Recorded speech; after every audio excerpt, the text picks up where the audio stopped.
Okay, here's our next video. I had a request from the fellows there at the Southwest VA to do a video about VATSIM and VATSIM flying as both a pilot and a controller on VATSIM myself. So they had some folks come up to them at the expo, talk to them about how they've got some anxiety as far as flying on VATSIM because they don't really know the procedures or how to talk on the radio and what to say and how this stuff works. So we'll see if we can do a little bit of a video here to try to help those folks. The seasoned vets on VATSIM and the real world pilots aren't probably going to get too much out of this, maybe a couple things if we're lucky, but for the most part this is really just for the newer folks to VATSIM and see if we can't help them out with some of those issues. So let's jump right into it. It's going to be fast and furious because there is a lot of material here and I don't want to take too terribly much time. Just want to jump onto some of the VATSIM resources here. So the VATSIM webpage itself is a really great place to start. Your dashboard, once you sign up for a CID, get enrolled, you can scroll through the page and look around at a lot of good stuff here. This resources is a great spot. If we click on that, it's got a lot of stuff on the left side here. Basics about becoming a controller, using a call sign for your flights, finding ATC, getting started. So choose a pilot client, vPilot for Flight Sim 2020, how to connect, how to join, policies. There's some documents here for pilots, pilot basics. So join VATSIM, familiarize yourself, choose client, all this stuff here. So these websites are really great where you can find charts, where you can find out who's online. For instance, a SimWare VATSIM map. I got some pictures of that in our presentation here. Model matching. Back to the VATSIM page itself, you can scroll back further down here and take a look at pilot training, for instance. There's one really nice thing here all the way at the bottom, VATSIM IFR Flight Walkthrough US Edition. That's got a lot of great tips and comms in that, and I pulled some of that out for this presentation. The Learning Center is also a great place. Across the top here, any one of these you can drop down and take a look at some of this stuff. Skills here, communications, it's even got oceanic and polar flying info, basics of radio communications, and if you scroll down, talks a little bit about some of this, the 5 W's, who are you calling, who are you, where are you located, what do you want to do, and who are you calling. Again, that would be if you were just talking on Unicom. So like, Sugarland traffic, Cessna 123 Alpha Bravo, main ramp, taxi, runway 4 right, Sugarland, something like that. We'll go through a lot of comms here and who you talk to and how all this is done. But yeah, there's some example comms there, frequency etiquette. So we'll go through the presentation here that I put together for you, and we'll see if we can help you guys out with the whole VATSIM thing here. So obviously the VATSIM website, the VAT USA website, if you were to decide you want to join up to be a controller, you'd go to the VAT USA, you'd join a division, and then you go through the academy for all the different training. All right, the 7110, that's sort of like the pilot's aim, except for controllers. It's got all the phraseology and procedure in it. If you're ever curious about how some things are done from the ATC side, you could Google the 7110 and start flipping through that. So joining VATSIM and flying on VATSIM, aircraft selection, where to start. You probably want to start with an aircraft that you're comfortable with. At a minimum, you should be able to start, taxi, takeoff, fly, land, and taxi in a controlled manner. Know how to use the navigation systems to enter and fly a flight plan, whether it's FMC or the Garmin.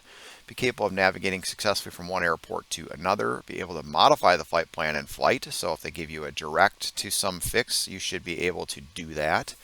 Actually accurately fly any given heading, altitude, or airspeed by using either manual or the autopilot functions. But not only that, but also be somewhat proficient in it so that you're, I would say, quick. We need you to do things in a timely manner. Be able to fly an approach or landing, for instance, the ILS, and I would even add to this how to do holding patterns, because if you do events, there's a good possibility or a possibility that you may be asked to do a holding pattern. I don't want to do too much on setup, as most guys probably already have a pretty good idea of how to set the client up and get connected. It's more about communications and procedures today, but we'll run through this very quickly. So once you install your vPilot, obviously you're going to run the settings here, and you're going to want to fill in all the fields. Audio, set up your microphone device, and you could actually check with the little blue slider here as you talk. You'll see the little blue slider move to know that your mic is actually working, which prevents a lot of the radio checks that people tend to do online. Push to talk button, set that up maybe on your HOTUS so that you've got a button maybe on your throttle. Model matching, if you use the 5x-wire, the FSLTL, you can set that up through there. If you find that you have performance issues or stutters or lag or FPS drops, you can actually reduce the number of aircraft that are displayed. That could be helpful. Miscellaneous, maybe automatically squawk mode Charlie on takeoff, or you've got the mode Charlie button here if you've got an aircraft that doesn't have a mode C transponder, one of the older, maybe like the DC-6 or the Ford Tri-Motor or something. I think you can actually still fly on VATSIM doing that, but I'm not 100% sure on that. Okay, loading into the sim. Basically, that's what your settings want to look like for multiplayer, air traffic, and weather. We do want you to use live weather because we need you to have basically all the same winds as everybody else that's flying online. And of course, if we're advertising visual approaches and it's clear blue skies and you've got, rain and thunderstorms programmed in, that's going to be a problem.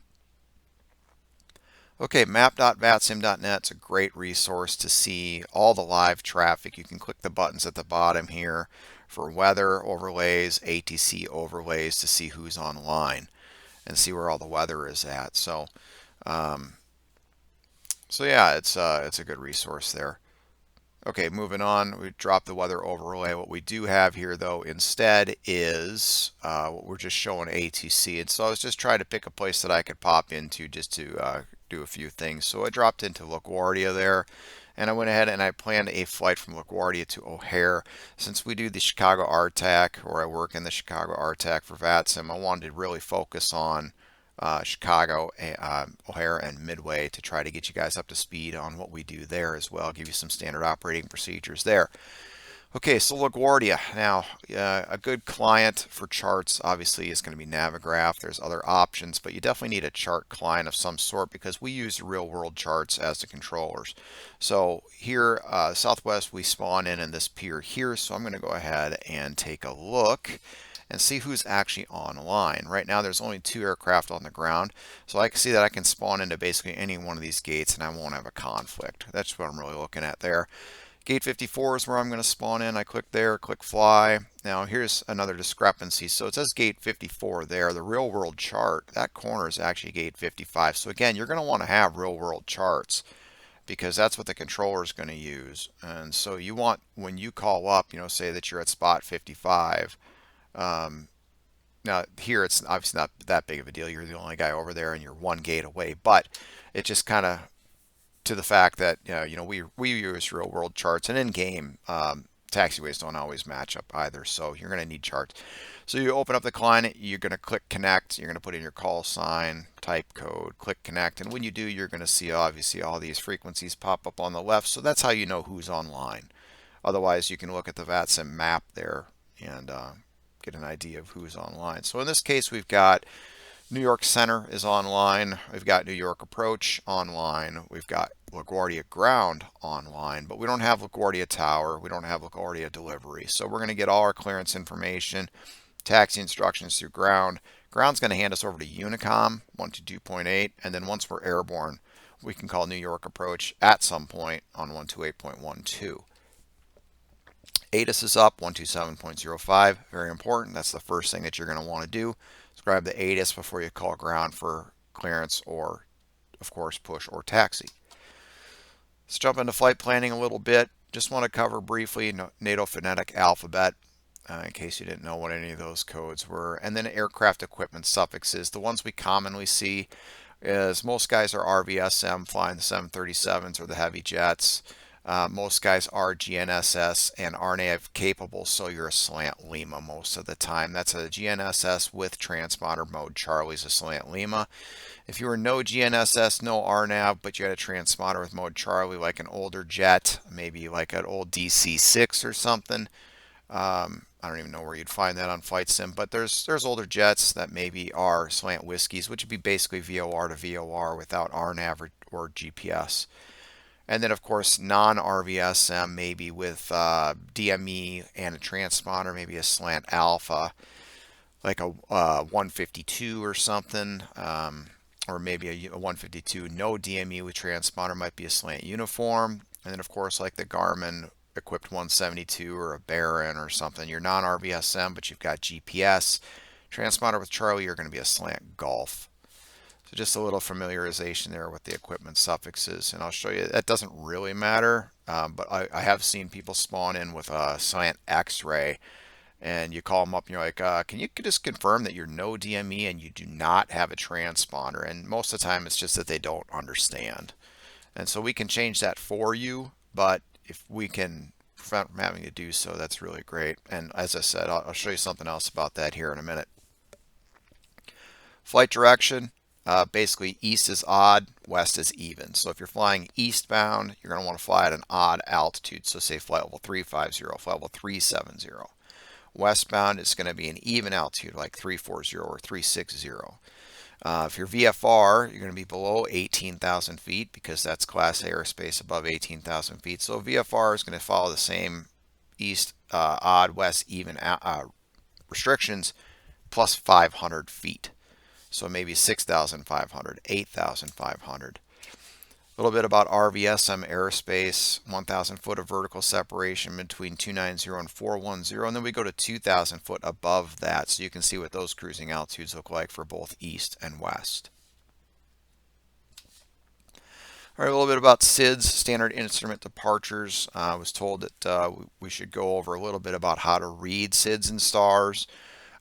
We will do so in the presentation. There are 4 SIDS or 4 departure types: radar vector departures, hybrid standard instrument departures, pilot nav departures, and ODPs. And I'm not going to read all this to you, but if you want to pause and read that, you certainly can. This is a slide straight out of our training presentations for the RTAC, and I've got several slides like that. Okay, reading SID and star charts. A lot of great references if you simply Google. The FAA, if you go to their website, actually has all their documentation and publications for free on the FAA website if you simply Google. But there's a link there, and I'll try to put all these links in the video description so to try to make some of this stuff easier for you to find.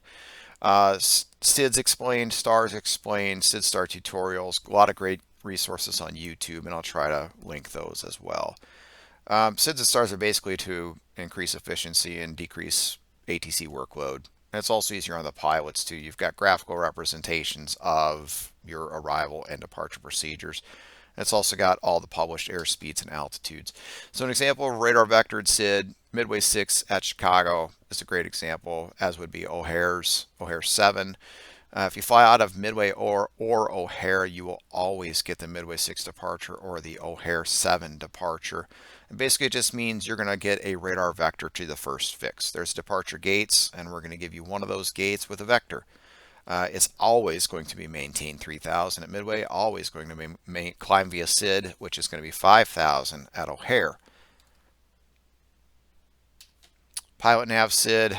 Atlanta's a good example. Denver's a good example. These are where you're going to fly LNAV off the ground. So you're going to roll off, say, 26 right, and you're going to LNAV directly to MPass, Zeeland, Smog, Phil, Lager, Molson, Hartwell, and points beyond.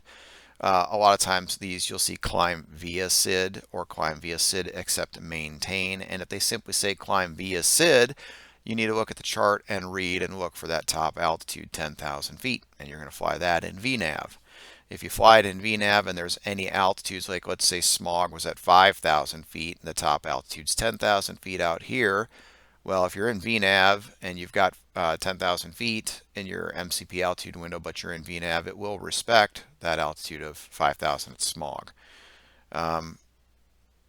Just jumping back to the radar vectored SID here too.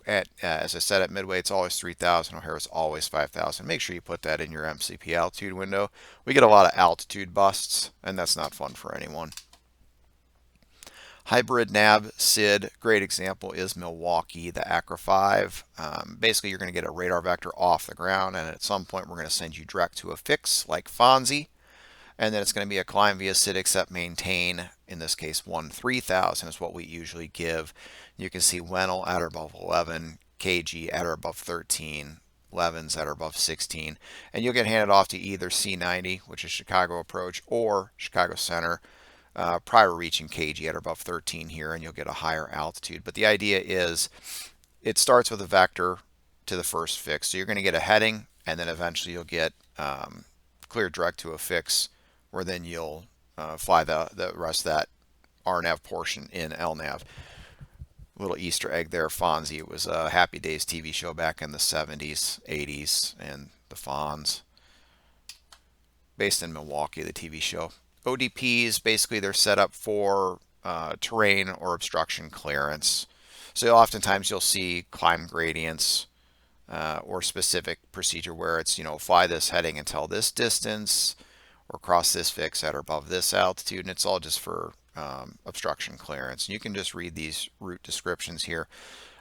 For instance, take off runways 4 left, 4 right, or 8 left, or climbing right turn to 3000, heading a 155 to intercept the Honolulu 125 radial to Hana intercept for proceeding on course. So the idea is if you fly that routing, you're guaranteed terrain and obstruction clearance. There's obviously higher terrain around Honolulu and places where these ODPs are published. You don't get those very often, but occasionally you will.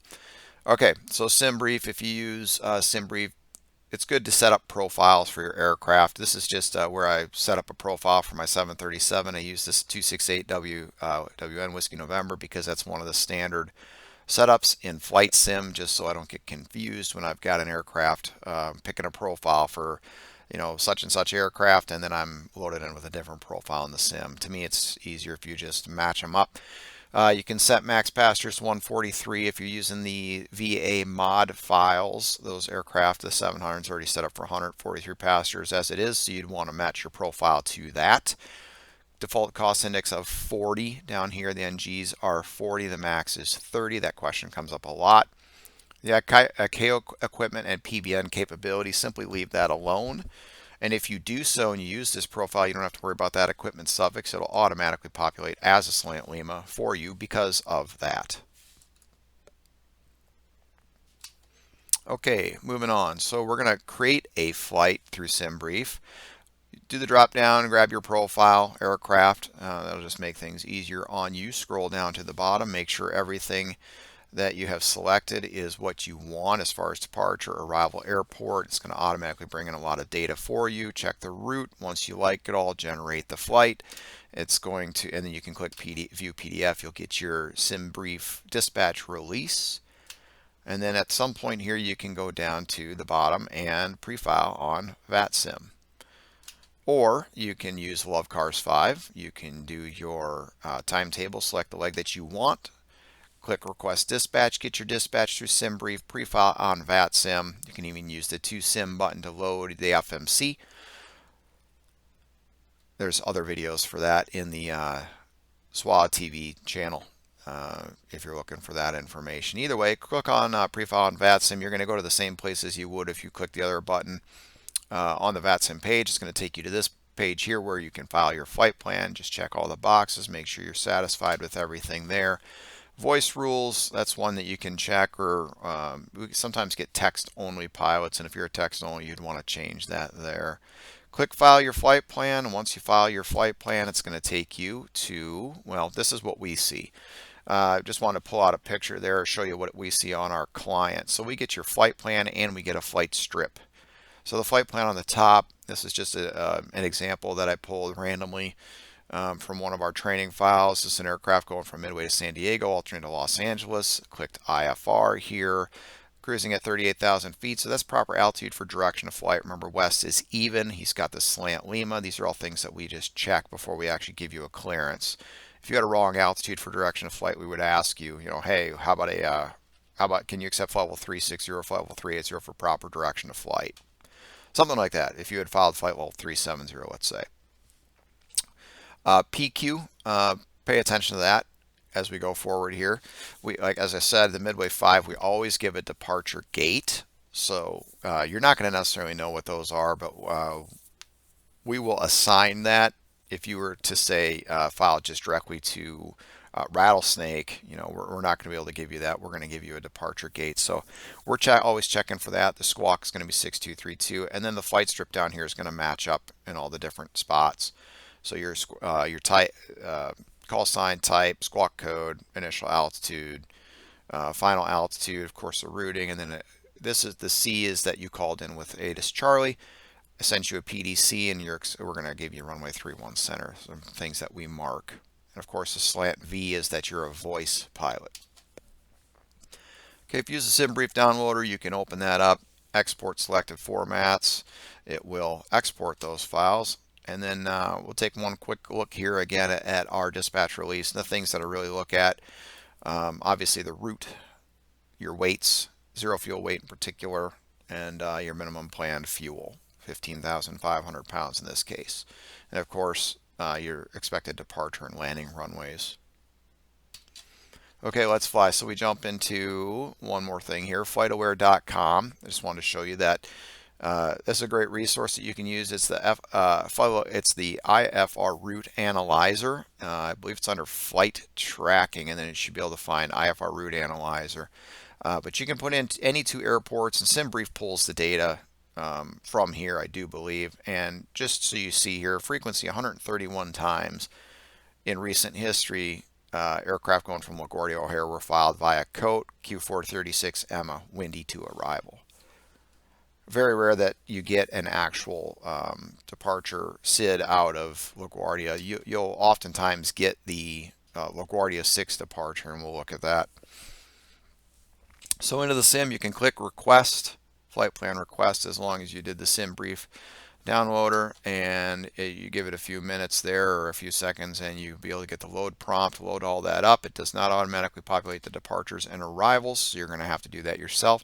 Put your SWA flight number in there. That's what we do real world for CPDLC en route, and it also will populate that flight number on like your Prague page and some other places too. So it's good to get in that habit. Go ahead and departures, arrivals, load up your departure or a star. So in this case, we loaded up the star, the windy 2, using runways 28 at O'Hare, Emma transition, and no departure procedure out of LaGuardia. So we're going to then take a look at our routing, our legs page, and actually this is on your route page 2. Verify the entire route, and then on the legs page, you can look at the legs individually. And make sure if you were flying a departure procedure that you would want to verify against the chart all the legs and the speeds and altitude constraints. We'll do that here in a minute. All right, a great example as to why you need some real world charts. Look at LaGuardia here, the LaGuardia 7 departure. If you look at this little window over here, it's pretty obvious that if you're given a departure procedure, and let's say you're going to depart off runway 13 and you're assigned the Whitestone climb. Well, how the heck are you going to know what the Whitestone climb is if you don't have a chart? There's a few things that we need to look at here, and anytime you pull up a chart, read the entire thing. Don't just gloss over it. So New York departures 120.4. If you didn't get a specific frequency from the clearance delivery, 120.4 is what you'd use for departure. Obviously, transition altitude in the United States, 18,000 feet. You can read all those remarks. There's a few things here. Newell, authorized only for jet aircraft requesting a final altitude of level 180. I don't know why that thing keeps coming up. Anyway, ZIMs, authorized for aircraft types restricted to a final altitude of 180 and above. So just a few notes for you. Big one here, speed restrictions. So traffic filed over Biggie, Elliott, Lana, Newell, Park, ZIMs do not exceed 250 knots until reaching 1000. Most of you know by now it's the speed limit below 10,000 is 250, but in this case they're restricting you until you reach 11,000. Takeoff obstacle notes, takeoff minimum. So off of 13, let's say we're doing the Whitestone climb, we said. So 400 foot ceilings, 2.25 miles visibility or standard. Standard being Part 121 standard takeoff minimums is 1 and 2 engine aircraft is 1 mile of visibility. 3 and 4 engine is a half mile visibility. There's no ceiling minimums, so they're actually requiring a little bit better weather than standard. So you can take off with 400 foot ceilings, 2.25 miles visibility, or standard takeoff visibility with a minimum climb gradient of 283 feet per nautical mile to 300 feet. Not much of a climb there. It doesn't, you don't have to sustain that for very long. Standard is 200 foot per nautical mile. So I'm asking you to climb just a little steeper for the first couple hundred feet. It requires minimum ATC climb of 500 foot per nautical mile to 1,500 feet. So that's actually the one that you're really going to be concerned about. If unable, advise ATC prior to taxiing onto the departure runway. So 500 foot per nautical mile to 1,500 feet. If you look at this box here, 500 foot per nautical mile, that's second from the bottom line there. Say we're going to do 150 to 180 knots in our climb. We're going to be somewhere between 13 and 1,400 foot per minute in the climb. 737 is not going to have a problem doing that. Remember, these are all for these are normal procedures. This is not single engine. This is considered all engines operating. If you lost an engine, you'd simply fly the engine failure procedure, and all of this is out the window from a legal standpoint. So just keep that in mind. This is all engine, and you're not going to have a problem doing that. How do you know you're not going to have a problem doing that? Because you're going to be taking off at or below ATOG. And if ATOG was going to be climb limited, then you would be taking off at or below a climb limited ATOG. So that's how you know that you can do this. Dispatch is not going to send you out on an aircraft at a weight that you're not going to be able to do this. They've taken all this into account, and there's software that they're running all this through, so you can rest assured that you're going to be able to do that. Okay, so initial climb, runway 13, Whitestone climb, climb right turn to heading 180 to 2.5 DME from the LaGuardia VOR, then left 040, do not exceed 210 knots, still established on a 040 heading, maintain 5,000 feet, which also says here. You can see all that is here graphically, so he's going to turn out to 180 and then at 2.5 DME, or I believe is what it was, 2.5 DME left turn heading 040, do not exceed 210 knots till established on the 040 heading. So read, have charts, read. I just want to show you all that because it's a great example as to why you need charts. Okay, enough on that. Moving on, ATC comms. VATSIM Learning Center, we just went through some of the VATSIM website, showed you where some of that stuff is. Great website, very helpful. Just one thing to point out, contact versus monitor. So maybe you're working an event, maybe there's ramp or metering online, and they're going to have you holding short of a taxiway. They may tell you very well to either contact ground or monitor ground, and that's the difference. Contact means call them. Monitor means switch to the next controller's frequency, simply listen and let them call you.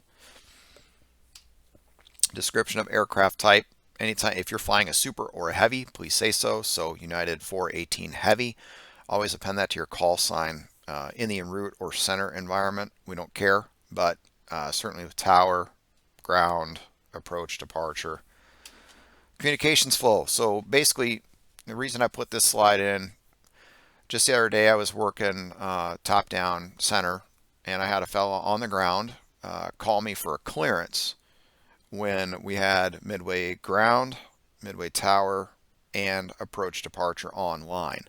We work top down, so if I was online by myself as center, I'd be working center, approach departure, tower, ground, and clearance delivery. You as a pilot want to work bottom up, so you're going to start with clearance delivery, then ground, then tower, then approach departure, then center. So he said, you know, I'm always confused as to how this works. And it is sort of confusing. He even said, I know you guys work top down. And I said, yeah, we work top down, but you should work bottom up in terms of communications. So you're going to get your ATIS, then you're going to call clearance delivery if clearance delivery is online. Then either ramp or metering. Some places do this in reverse order. And then ground, then tower, then departure, center, approach, tower, ground again. And just find out, you know, if delivery is online, call them for your clearance. If clearance delivery is not online, but ground is online, you're going to call ground for your clearance. All right, some standard words and phrases. Again, this is maybe a spot you can pause and just kind of look these things over. Both controllers and pilots can use these or will use these. Required readbacks. Okay, so what does a pilot need to read back? Anytime you hear the word cleared or cleared to or cleared, like say cleared via or climb via, cleared to descend via, cleared for takeoff, cleared to land. Anytime you hear the word cleared, you definitely need to read that back. So let's just say takeoff and landing clearances, runway and hold, short and crossing instructions. Those all need to be read back with your full call sign. Altitude, speeds, headings, that all needs to be read back.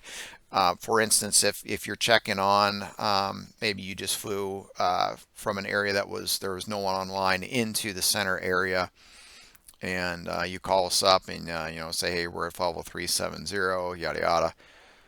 We're going to radar identify you and tell you basically where your position is. So something like Southwest 1 Chicago Center, radar contact 30 miles southeast of the Victory VOR. You don't need to read that back. It's just information. So just kind of think about what you do and don't need to read back. Clearances and basically what I've got listed here. Okay, moving on to clearance delivery, the first person that you will talk to on the ground, and that could be combined with ground. Keep that in mind. ATIS issuance. The first thing I need you to do or want you to do is listen to ATIS on the ATIS frequency. Pick up that information. Basically what that's going to give you is the weather and any NOTAMs, or if there's let's say NOTAMs like taxiway closures or anything. But it definitely reduces our workload and relieves frequency congestion, because if you don't call in with the ATIS, I'm either going to ask you to go get it, or I'm going to have to read you the weather, which mostly is going to be the winds, visibility, and altimeter setting. And you can get all that obviously off the ATIS, including the direction of flow of the airport, maybe which runway to expect for departure even. Okay, clearance delivery. It can be broken down into an acronym known as CRAFT. Clearance, limit, route, altitude, frequency, and transponder. Obtaining clearance. Include your position and ATIS information in your call to clearance delivery, ramp, ground, top-down system, whoever this may happen to be on that first call. So for an example, in our flight here, LaGuardia delivery or perhaps LaGuardia ground, Southwest 479, gate 55, clearance midway with Charlie. So you're letting them know where you're at and that you've got ATIS Charlie. His response will be the clearance itself, Southwest 479 LaGuardia delivery or maybe LaGuardia ground.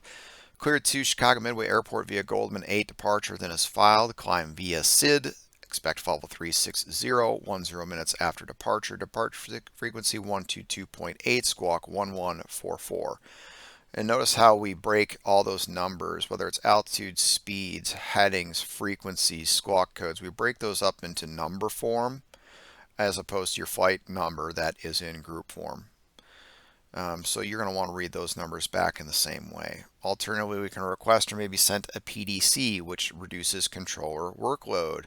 If you're new to VATSIM, it's actually going to be a lot easier on you as well, because you can simply read your clearance instead of having to write this down quickly and trying to understand exactly everything that you've been told. Okay, so in that case, you could say something like LaGuardia ground, Southwest 479, gate 55, clearance midway with Charlie, or request PDC. Controller is going to simply say stand by for PDC. Thank you for Charlie.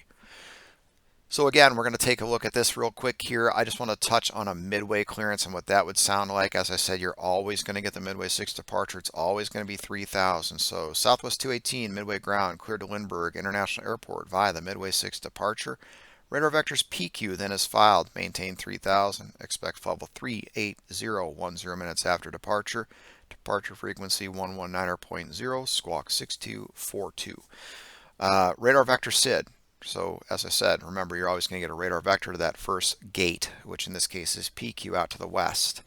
And here is the Midway 6 departure. Those gates are to the north, Pumpkin, Rainer, Lukey to the east, PQ to the west, and to the south you got Aceto, Bacon, Comiskey, Dent, and Earned. Now that's for an RNAV aircraft. If you were a slant whiskey, which was VOR to VOR, remember, you're still going to get a fix, but it's going to be Gipper, Roberts, Polo, Iowa City, Badger, or Northbrook. We don't use DuPage, it's too close to O'Hare. But same as you're going to get a vector to that first fix. Let's say if it's an RNAV fix, you're going to do the same thing for a VOR. We can look at this chart a little more closely. Chicago departure 128.2, a lot of the same notes. Speed restriction. Both Midway and O'Hare have speed restrictions of basically 250 knots until advised. So you'll get that you'll get the release from that speed with center. So maintain 250 until advised by ATC. anytime you're flying out of Midway or O'Hare. I believe Milwaukee and Milwaukee also have the same restrictions. I think any C-90 airport has that restriction. So take off, what's the initial climb? All aircraft climb on assigned heading for radar vector to a filed assigned route for depicted fix. Maintain 3000, expect filed altitude 10 minutes after departure, top altitude to 3000, and complete initially assigned turn within 4 miles of the Midway Airport here in the routing. Obviously, you've got north to the northwest, you've got O'Hare. To the northeast, you've got downtown. That's the reason for that quick turn. All right. And of course, that 4 miles is going to be based off the 109.9. That's where we're looking at the distance there. So you might want to tune that up in your nav radio so you got DME information, or in your FMC, you could do your fixed page. You could put, say, the airport and draw a 4-mile ring. Okay, so let's say you got that clearance to Lindbergh from Midway delivery. And so we got both delivery and ground online. Southwest 1, read back correct. This, of course, from delivery. You read that clearance back. You read it back correctly. We're listening for any errors. Southwest 1, read back correct. ATIS, advise ATIS information Charlie, unless, of course, they've already called in with it. Contact ground for push. If congested, like an event, or onto a movement area. Contact ground for push 121.65. If you're in a non-movement area, it may and you gave the ATIS, it may simply sound like Southwest 1, read back correct. Push and start at your discretion, call ground 121.65. Something like that. So you're just going to push, and then when you're ready to taxi, call ground. If ground was working both ground and delivery, it may sound something like Southwest 1, read back correct. Advise ATIS Charlie, expect runway 31 center, call for push. Same deal if you're on congested or into a movement area. Maybe you're at the end of one of the piers there. Let's see if we have an example. Well, I can show you a little bit later here, but maybe at the top of the Bravo gates there, and you need to push onto Tango. So push onto Tango is approved, maybe. We may even say something like face northwest, face southeast, call for taxi, because we've got, obviously we're planning on sending you out a specific direction. So yeah, usually what I'll say is Southwest 1, read back correct. ATIS information Charlie is current, expect runway 31 center, face southeast, push and start at your discretion, call for taxi.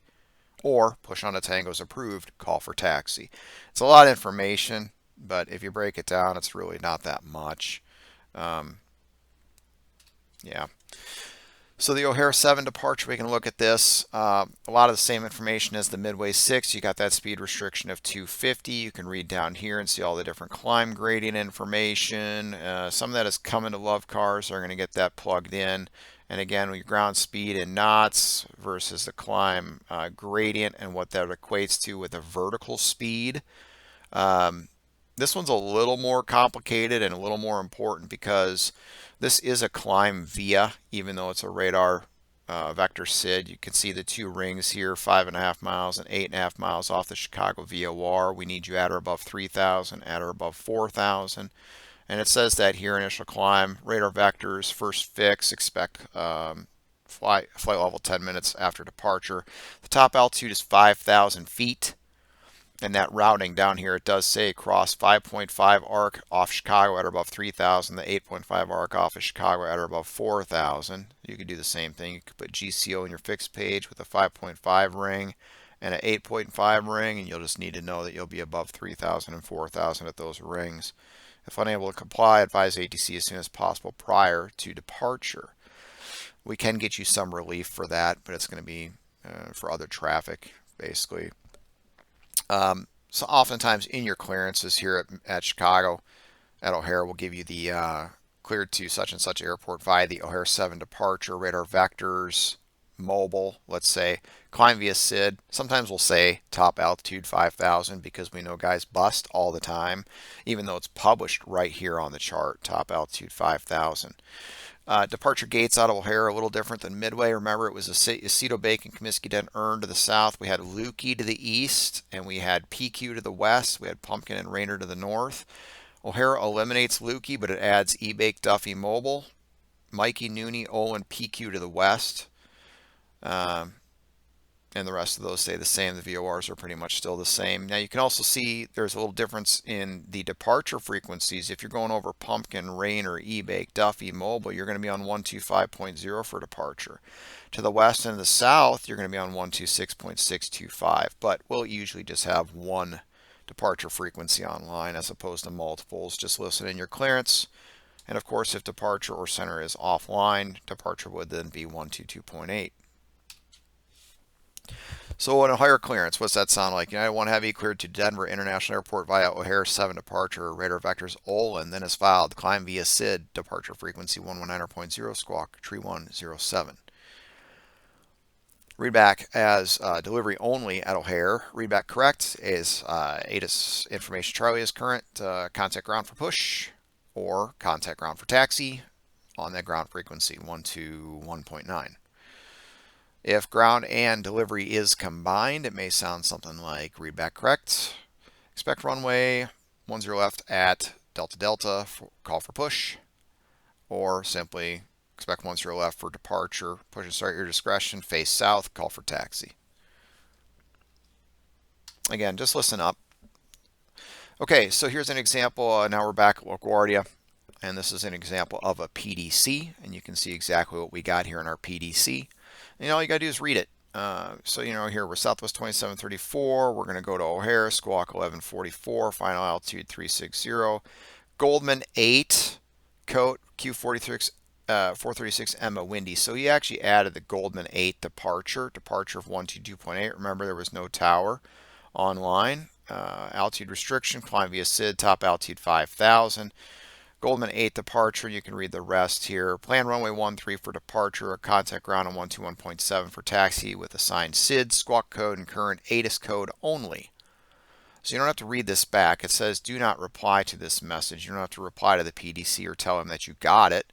Just when you are ready for taxi, he doesn't even care if you call for push. He just says for taxi, assigned SID, squawk code, current ATIS. So I would push, start, do all my checklists, and when I'm ready to go, I would simply call him up at LaGuardia ground, Southwest 2734, spot 55, Goldman 8, squawk 1144 with Charlie.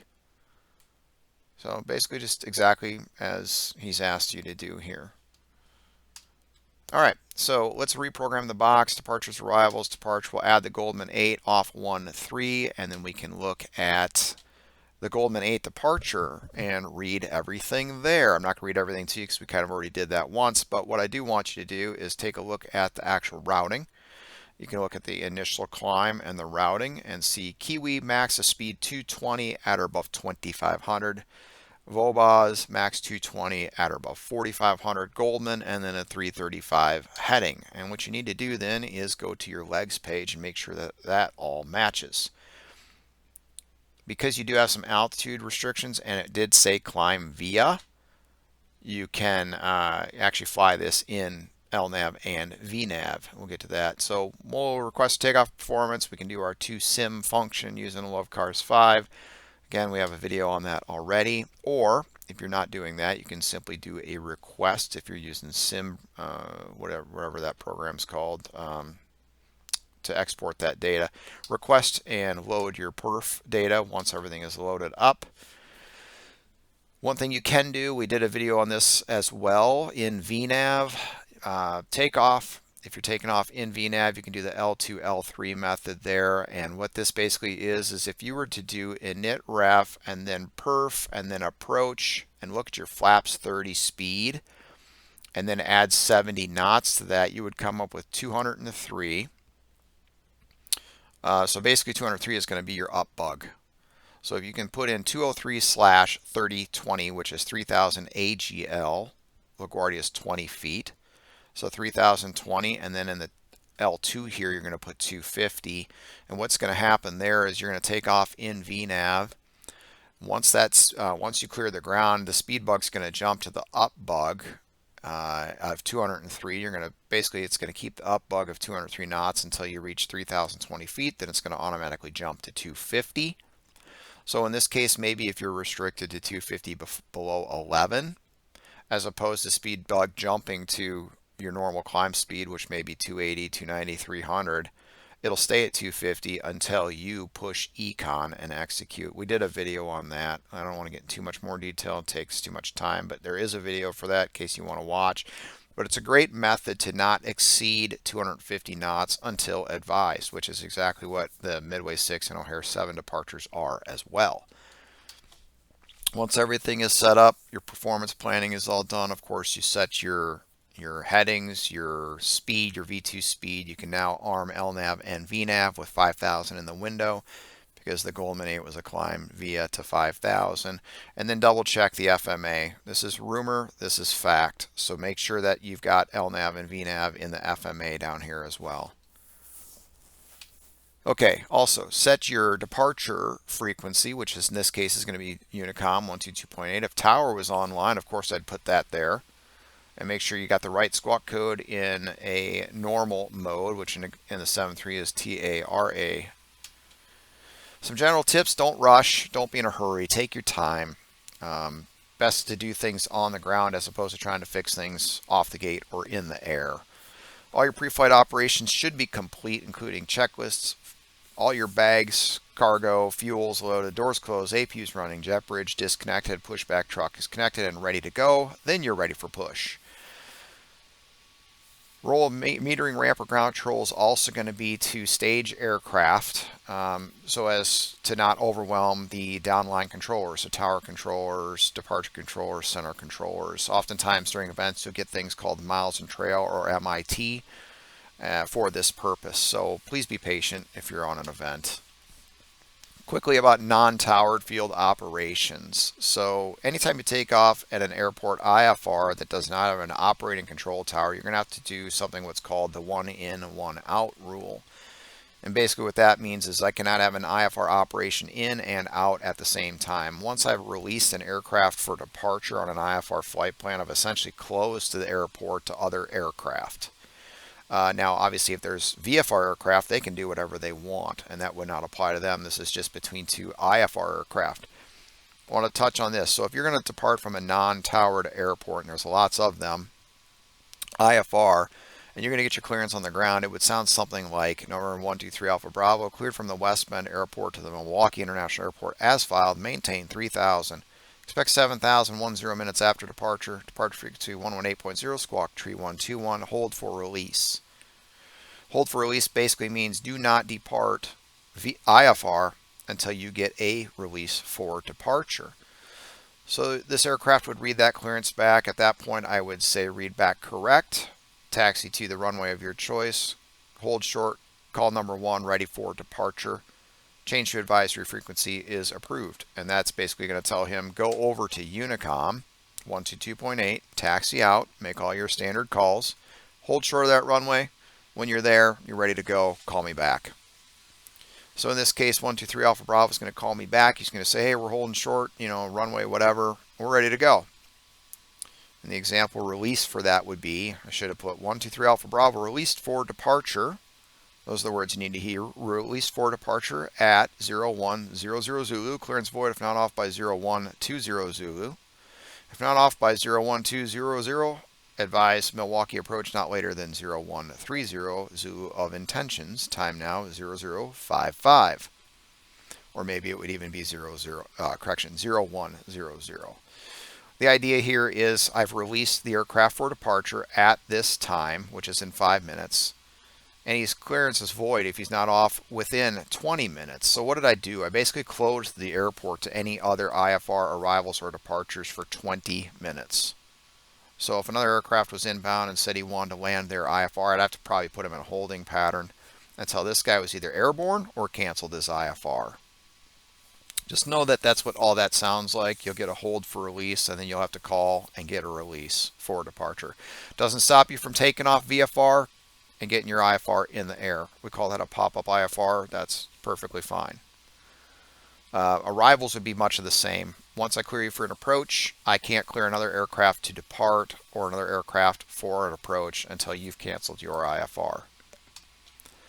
VFR operations, particularly let's talk about O'Hare. If you're going to fly VFR out of O'Hare, you're going to get a Bravo clearance. Some places, some facilities give the Bravo clearance as ground or clearance delivery. We do it with the tower. And so an aircraft that's VFR at O'Hare, they're going to hold short of their runway. Maybe they're going to get handed off from ground over to tower, and they're going to call holding short, ready for departure. And we're going to say something like cleared into or cleared out of the Class Bravo airspace, maintain VFR at or below 1,800. Aircraft would read that back, then we would give them their normal takeoff clearance. We do standard departure headings for both VFR and IFRs out of O'Hare, and we'll get into that in a little bit. Ground control, what is a movement versus a non-movement area? Where do you need to talk to me when you're going to push? Where do you need to talk to me when you're going to taxi? Basically the red and the blue on the right. All the ramps and that terminal area over there, as long as you're not on Tango or Yankee, you're in a non-movement area. So if you're in this U shape here where the gates are, you can push and start without calling. You don't need clearance from ramp. There is no ramp at Midway, but you don't need any clearance from ground to push in that area. Or if you're a 172 down here, you can taxi up to and hold short of Yankee and then give us a call. That's delineated by those yellow markings. I'm sure you've seen those on the ground, but that's what a movement and a non-movement area is, what we own and what we don't own. Okay, so if you're going to be on the inner, this is what I was talking about earlier. If you're at the end of the Bravo gates or end of the Alpha gates, maybe you need to push onto Tango. Tango, of course, is a movement area. So, you know, with your first call, perhaps you could say that, hey, at Bravo 25, request push onto Tango. We'll say push onto Tango is approved. Expect runway 31 center, face southeast, call for taxi. Okay, so just know the difference between a movement and a non-movement area. Pilot pushback request at Midway, Midway ground, Southwest 1, gate Alpha 15, request push with Charlie. Now, if you're at a non-movement area, you don't even need to make that call. But if you need to be, let's say, off one of those gates where you need to push on a movement area, or it's congested, maybe delivery even asked you to request push because we're doing an event or something. But anyway, here's some sample phraseology. Southwest 1, Midway ground, push start your discretion, call for taxi. Or push on a Tango approved, face northeast, call for taxi. Pilot taxi request, this is what you're going to say to ground. Midway ground, Southwest 1, gate Alpha 15, request taxi with Charlie. You can omit the with Charlie if you already gave that to your delivery or ramp controller. That's going to put on that flight strip and we'll know that you have Charlie. So once you've given it to that first guy, you can omit that. Taxi instructions sound something like Southwest 1, Midway ground, runway 31 center, taxi via Tango, Echo, cross runways 31 right at Echo. In this case, it would actually be a hold short there because I'm only telling you to cross 1. So it would actually be cross runway 31 right at Echo, hold short runway 31 center. Once we're going to continue the taxi, then it would be cross runway 31 center and runway 31 left at Echo, continue taxi via Yankee, perhaps. Hold short instructions, Southwest 1, runway 4 right, taxi via Tango, Yankee, cross your own right, hold short runway 31 center. There are some places at Midway that we can cross multiple runways in one taxi. We can cross all the 3 ones at Yankee with one taxi. So say you're off the gate here, you call for taxi, you say you're ready to taxi, we're going to say we're using 4 right. We'll say Midway ground, Southwest 1, Midway ground, runway 4 right, taxi via Yankee, cross runway 31 right, 31 center, 31 left. So just listen up. If we tell you to hold short, hold short. If we tell you to cross, we need you to read that back. So your read back would be runway 4 right, taxi via Yankee, cross runways 31 right, 31 center, 31 left, Southwest 1. All right, moving on. So we're back at LaGuardia here. We've pushed off a gate 55, and maybe we're at spot 9 Foxtrot here. We made our taxi call. So we're going to admit a little bit of information that they wanted here. But LaGuardia ground south 2734, gate 55, push with Charlie. We didn't need to do that as according to the PDC. But he might say LaGuardia ground, Southwest 1, 2734, LaGuardia ground, push spot 9 Foxtrot, call for taxi.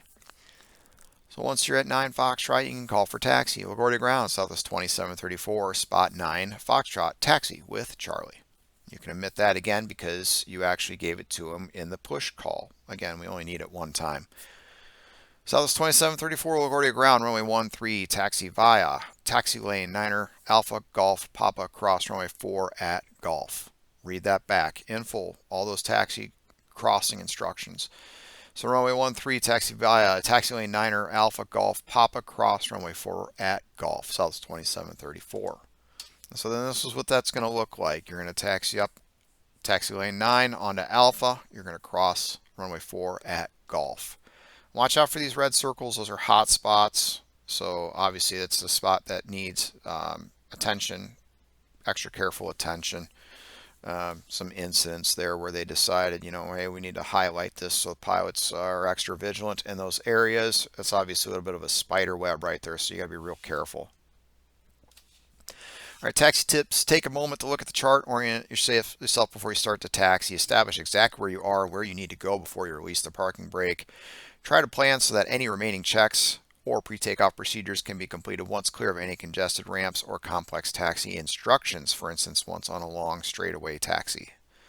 Try to minimize the amount of heads down time spent during taxi. Vast majority of checks should setup should already be completed with just the final before takeoff checks to complete. If you need to do any extensive reprogramming, just ask to stop somewhere so that you can do that without the heads down taxi. Okay, wanted to touch on this again because we're the Chicago RTAC and we want you guys to be thoroughly familiar with how things work at O'Hare and Midway. Maybe take a screenshot of this. Taxi out in an east flow. You can expect an intersection departure at 9 center, Fox Fox, and 10 left at Delta Delta. In a west flow, you can expect an intersection departure at 28 right at November 5 or full length runway 22 left. Departure fix, you can see on the left side in these diagrams here what your first departure fix is. Say Pumpkin, say you're flying to Minneapolis and your first fix is Pumpkin and we're in an east flow. You're going to get 9 center at Fox Fox. In a west flow, you're getting 28 right at November 5. So you can very easily, by looking at these two charts here, know exactly what runway we're going to give you depending on that first departure fix on the O'Hare 7 departure. And those are those intersections. 9 center at Foxtrot Foxtrot, 10 left at Delta Delta in an east flow, 28 right at November 5, and 22 left full length in a west flow. That's what you can expect. Okay, moving on to tower. So O'Hare.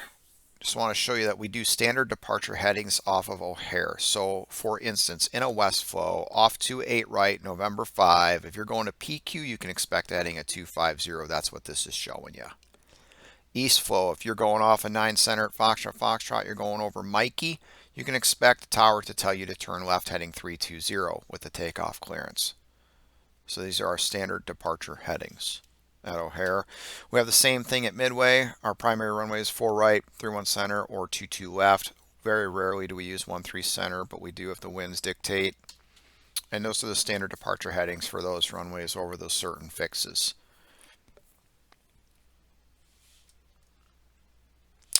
Just as a note here, we've got Pumpkin listed twice, and we've got parens here, east, west. That's the flow of O'Hare. So if O'Hare was in an east flow and you were going over Pumpkin for your first fix, you would expect a 90 to a 110 heading for Pumpkin. If O'Hare was in a west flow, you'd get a 250 heading for Pumpkin.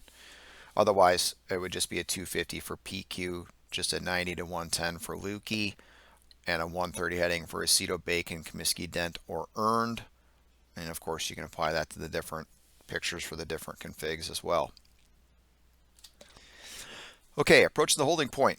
Ground will hand you over to tower, who is responsible for the runways. Ground may tell you to either contact or monitor tower. We talked about that. Usually tower will issue the takeoff clearance without the pilot asking. According to the AIM, jet aircraft are considered ready when reaching. If you're a prop and you need a run up, we'll probably wait on you to call us. However, sometimes we get busy working top down. Be patient. If you do not get a takeoff clearance within a few minutes, you can always check with us. But check final. Make sure there's nobody on a 4-mile final when you're getting ready to call for takeoff. We're just going to tell you hold short for landing traffic. So we'll just save the breath. So say Southwest 2734 contact tower 118.7, and the ground controller is going to tell you that when you're taxiing down the taxiway, getting close to the end of the runway. And you can switch over and you can either monitor or contact. In this case, we'll contact LaGuardia Tower. Southwest 2734 is holding short runway 13, ready for departure. Tower controller would say Southwest 2734, LaGuardia Tower, wind 130 at 5, runway 13, cleared for takeoff. Clear for takeoff or clear to land should be always the last thing that you hear. Winds are only required if it's a tailwind, but we try to give them as much as we can. At Midway or O'Hare, as we said, you get those standard departure headings. So there's just some examples there. And then if you're doing an RNAV SID like down in Atlanta, you might get, it's for close parallel departures that share RNAV fixes. There's something for that. I don't have a picture or anything for you, but anyway, it would sound something like RNAV Southwest 518 Atlanta Tower, wind 250 at 12, RNAV M pass or RNAV 2M pass. Runway 26 left, clear for takeoff. And just looking at that chart here, you can see this is the Jack 2. So off at 26 right, you'd RNAV to M pass. He's telling you that first fix. And so you're going to fly this whole thing here out to Jack, shut, buff out, Cowan. Likely a climb via to 10,000 feet. This actually says accelerate to 250. So they want you to go fast. Get out of the way. You can read the rest of that chart there. It's all pretty self-explanatory if you just read it. Okay, one thing I do want to mention about tower controllers, we do wake turbulence separation. So if you depart behind a heavy aircraft, you can likely get, you'll likely have a 2-minute departure delay. Behind a super, a 3-minute. If you're going to depart, let's say from an intersection, O'Hare's a good example, 28 right on November 5, but let's say that heavy or that super departs full length. You are now considered an intersection departure, and that time is going to jump to either 3 minutes behind a heavy or 4 minutes behind a super. Just so that you know that we do do that, so you can expect a delay if you're ever taken off behind a heavy or a super. Shortly after you get airborne, tower will hand you over the departure frequency included in your clearance. If it was Unicom, he'll simply tell you departure is offline, change to Unicom 122.8. It would be a benefit to have the departure frequency in the standby window of the primary comm radio prior to departure. A good technique is once ground tells you to contact tower, switch tower to the active, and immediately tune departure to the standby. So all you have to do once airborne is hit the transfer button on your comm radio. And then you're going to, tower's going to, it's going to sound something like Southwest 2734, contact New York departure 128.12. And he's going to do that somewhere between a half mile and 1 mile off the departure end of the runway. He's going to tell you to contact departure. Now all you got to do is read that frequency back there. It's departure 128.2, Southwest 2734. In reality, you don't even have to read the departure frequency back. You could say departure, see ya. Over to departure. Once you're airborne, ensure you are tracking your assigned departure route or heading accurately. Don't be afraid to use the autopilot. Reduce your workload. Use the tools that are available for you. Shortly after you get airborne, you hand it over to the departure frequency, including your clearance. Tune that comm radio to the given frequency and wait for a suitable moment to check in. Don't step on anybody else, but be proactive with this if your departure controller is working top down. He's going to be busy. You don't want to stay at 5,000 feet forever, so it's benefits you to call in, of course. On initial contact, you should give your call sign, the altitude you are passing through at the moment of your call, the altitude you're going to level off at, which was your cleared altitude, and the designator of the SID you're flying, the assigned heading or assigned fix. So here's some examples. Our actual departure there out in New York, so our example would be tower handed us over, said contact departure. So after 30 seconds or so, we say New York departure, Southwest 2734, 1300, climbing 5000, Goldman 8 departure. Or you could say 1.3, climbing 5000, Goldman 8 departure. Another example, because we do the standard headings, or maybe you were given a direct a fix, which is unlikely. At Chicago, it's more likely going to be Chicago departure, Southwest 2734, 1.3, climbing 5000, heading 030. The Atlanta instance, Atlanta departure, Southwest 2734, 1300, climbing via the Jack 2 departure. In that case, you don't have to give the altitude that you're climbing to, because he already knows you're climbing via. Southwest 2734, New York departure, radar contact, climb maintain 5000. Or departure may say to you, radar contact, climb maintain 5000, clear direct coat. He may give you a shortcut. If you're on a heading like out of Chicago, you can expect that you're going to get direct to that first fix. Be proactive with this. What I would say there is make sure you give the altitude you're climbing out of. In this case, 1.3 in all of our examples. Why? We're doing a mode C verification that your transponder is actually reporting what you say you're at. And it has to be within 300 feet of the reported altitude. So it's very beneficial if you make that first call and you give us the altitude that you're climbing out of. Now, this is the case where tower was online and told you to contact departure. What if tower was not online? And I was working everything top down. I'm working center all the way down, everything. It still is very beneficial if once you take off that you just call me, because I need to know your altitude for this mode C verification. So it's just very beneficial if you call regardless. Once you're off the ground, you're half mile to a mile off the departure on the runway, you're at min cleanup altitude or maybe slightly higher, it's really great if you can call us and just give us the altitude that you're out of for the altitude you're climbing for this mode C verification. To me, that's very helpful. Expeditious phraseology, we may use words immediate or expedite. Now, that doesn't mean throw the passengers off their feet, the virtual passengers. It just means give us your best rate, whether it's climb or descent. Immediate would be expeditious to avoid an imminent situation. So if you hear immediately, we need it now. Expedite would only when prompt compliance is required to avoid the development of an imminent situation. If we need you to make a crossing restriction, we may just say something like, give me your best rate. Okay, again, that speed restriction there, we can skip over that. Once you're clear of any speed restrictions, or in Chicago, when center says resume normal speed, you can simply hit Econ and execute if you did the L2, L3 method. Going over to center. So eventually, departure controller will send you to the center controller. So departure will say Southwest 2734, contact New York Center on 125.32. 2532, Southwest 2734, see ya. Subsequent check-in with center controller should always include the altitude leaving for and the altitude assigned or level at. Same as departure. So in this case, New York Center, Southwest 2734, 8.3, climbing 15,000. Or if you're level, just simply New York Center, Southwest 2734, 15,000.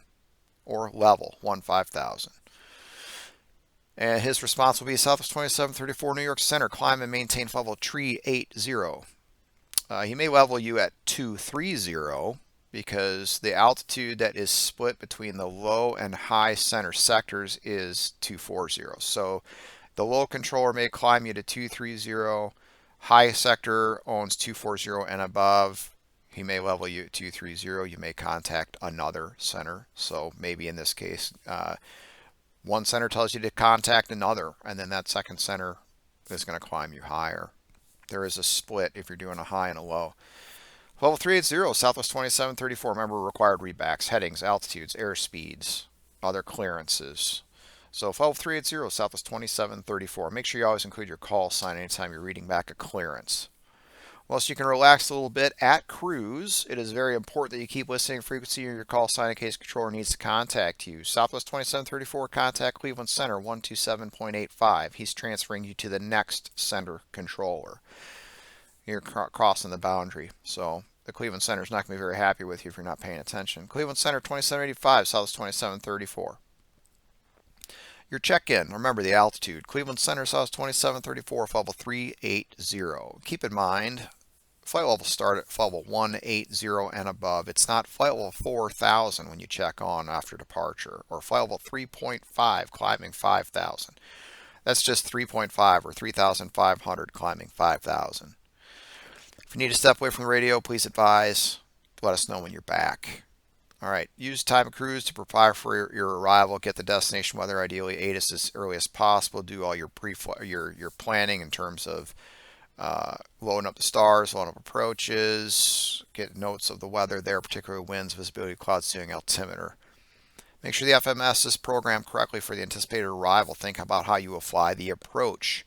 Where on the approach will you want to configure for the aircraft for landing? Think about stabilized approach criteria. Consider any terrain. What are the minimum safe altitudes, which is on the chart? Tune any navigation aids such as the ILS, or make sure that they will automatically tune if your aircraft does this for you. Check the FMS programming. Verify all the altitudes and speeds on the arrival in the legs page. After landing, where will you park, how you get there from the runway, which exit you intend to vacate the runway at, how you achieve this. If your aircraft does auto brake, which setting will you use? Cancellation radar service. Say you're flying from New York Center to Cleveland's airspace and Cleveland is offline. You're probably just going to hear something like Cleveland Center is offline, radar service terminated, frequency change to advisory is approved. If you're a VFR, he's probably going to say squawk and maintain VFR, frequency change approved. Okay, cruise. If you're ever asked to modify a cruise airspeed, right there, the cruise button, line select to left there, you can change your target speed for cruise. If you're in VNAV, altitude information phraseology, some things that you may hear. These are sort of non-radar. Skip over these for the most part. The big ones here, cross fix at something. So cross, I don't know, cross fight at 1/1000. Cross fight at or above 1/1000. Cross 5 miles west of fight at 1/1000. Climb or descend at pilot's discretion. That means if I say descend at pilot's discretion, maintain level 240, you can spin 240 in your altitude window and you can stay there as long as you want. If you want to stay there all the way to your top of descent, fine. But if I say climb, descend now, or I simply say climb and maintain or descend and maintain, that means now. Descend via the star, climb via the star, or SID rather, climb via SID. So maybe descend via the ND6 arrival and maybe a runway transition. So going to midway, be like descend via the ND6 arrival, runway 31 center transition, midway altimeter 2978, something like that. All right, descend via accept cross, maybe descend via the ND6 arrival, accept cross, ND at 7,000. So instead of spinning 6,000 in the bottom altitude, you just put 7,000 in. Okay, when to descend, obviously by your top of descent. If you're using an FMC, that's the spot where your aircraft is going to want to descend on the VNAV profile. Otherwise, there's some mental math methods you can do. Basically, your AGL altitude by times 3,000. So say you're at 360 and you're going into Florida at sea level, so your 36,000 AGL times 3 is 108 nautical miles. That's for a 3-degree path. And then just for some fudge factor, you can add, say, 10% or just add 10 miles. And so maybe at 118 miles, you'd want to start your descent from 36,000 feet. There's some mental math there. This, again, is AGL. If you're going to Denver and it's 6,000 feet, now you're only 30,000 AGL. So that'd be 90 miles. Add 10%, maybe just round it to 100 or 105.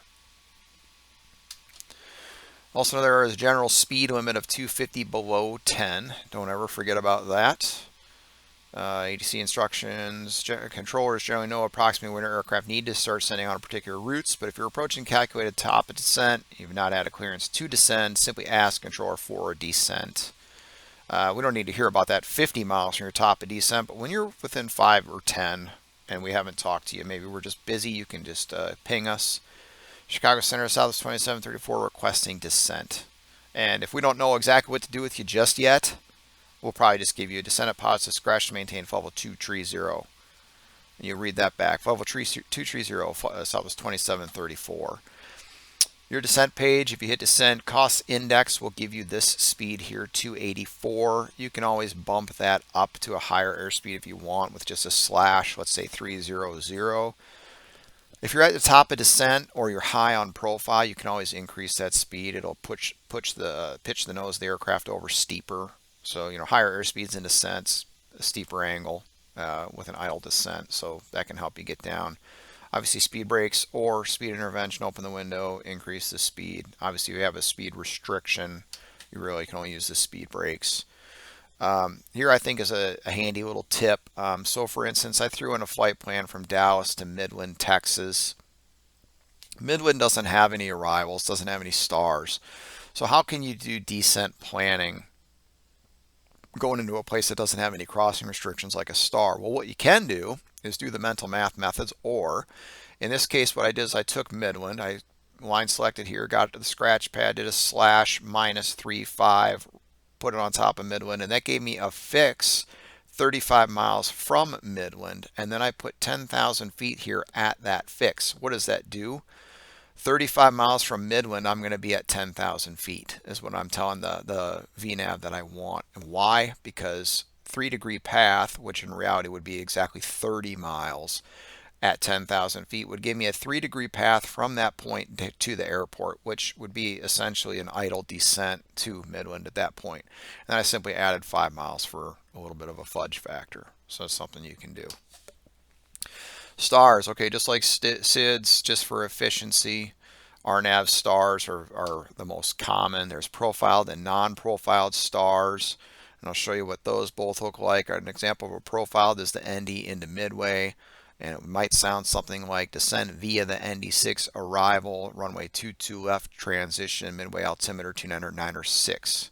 Descend via the ND6 arrival. A non-profiled star would be one that does not have a lot of published altitudes. Again, I'll show you an example, but that might sound something like Southwest 2734, cross megs at and maintain 1000, runway 22 left, transition to South Bend altimeter 2996.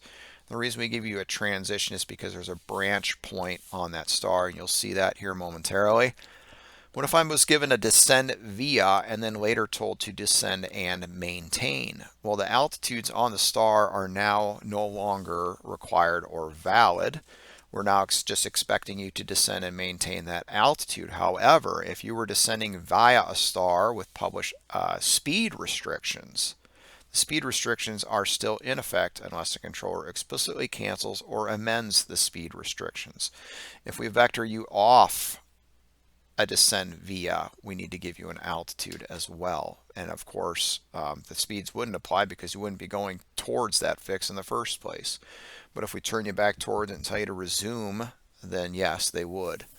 So here's an example of profiled. So say you're out here at JLEP and you're going to the 3-1 center transition here to Gaga for Midway. You're at, say, at level 320. We tell you to send via. Just follow this down the line, look at your legs page, find the lowest altitude. It's going to be 6,000 at Stickney. So roll Stickney in there at 6,000 feet, VNav path, and your VNav will descend via and will even slow for ND at 250. Again, read everything. 3-1 center from Stickney on a track 087 to Winners. And then on a track 087 to Gaga, then a 091. Expect radar vectors to final approach course after Gaga. Pretty simple. Some published holding patterns, one here at ND, one at Elvis, Magoo, Meg, in case we ever ask you to hold. ATIS frequency is published right there. You can read the other notes up there at the top. Now, if there was a different altitude here at ALQ, and we said to send via, but we didn't give you the transition yet, I would set 6,000. Once you get that transition, let's say we give you the 4 right transition, and ALQ, let's say that was 4,000, then you'd want to set 4,000 instead of 6,000 for your descent via. The FISC 5 is changing, as is the PANG 4. These used to say expect at 10,000, expect at 6,000. So we think there's a likelihood that these are going to become descend vias as well. A better example of a non-profiled would be the Milton 4 here to LaGuardia. You can see where it says expect to cross. So this would never be a descend via. It would simply be a cross beauty at maintain 1000. So then you would just start at your top of descent wherever that is to cross beauty at 10,000. These would not apply unless they were explicitly told to do so. Again, read the routing Apple, Proud, and you're going to get a vector of the final approach course after Proud. Holding instructions, just want to talk about this because, during events we may give you some holds. So when you get a hold, you're going to get a direction from the fix or waypoint, the holding fix or waypoint itself, the radial course, bearing track, azimuth, airway, or route to hold on, leg length if in miles, and direction of holding pattern if non-standard, with right turns being standard. And then expect further clearance time. This is what holdings instructions would sound like. Remember, radials go from VORs. So if you're on the 039 radial, you're northeast of the VOR. Now you can obviously fly that radial inbound or outbound, but you're still on the 039 radial. This example, this picture here, he's 10 miles to the north of the Orlando VOR on the 360 radial, and his clearance would sound like this. Cessna 1234, hold north of the Orlando VOR 10 DME fix on the 360 radial, left-hand turns, 4-mile legs, expect further clearance 2000 Zulu. That's what his holding pattern would look like. Standard left-hand turns. He was not given, he was given 4 DME or 4-mile legs. So standard would be a 1-minute leg length below 14,000 feet. Above 14,000 feet, it's 1.5 minutes. But if you were not given a DME distance for the leg lengths, you would simply do the time of 1 minute below 14,000 feet. There's also holding air speeds, max holding air speeds. Below 6,000 feet is 210 knots. Between 6 and 14 is 230 knots. Above 14,000 feet is 265 knots. Keep that in mind. You can Google all this too, of course.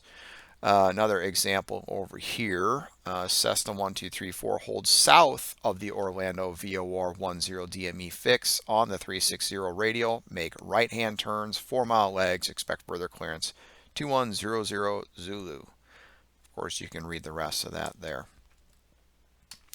Okay, holding pattern entries, direct, parallel, teardrop, that's what they look like. This here is if you're trying to decipher what this is all about. In this case, this is your holding fix. This is your holding pattern. And if you're coming from area B, it's a teardrop entry. So you're going to cross the fix with about a 30 to 45 degree offset of the inbound course. Fly that outbound for a minute, turn back around, intercept the inbound course, and now you're established in the hold.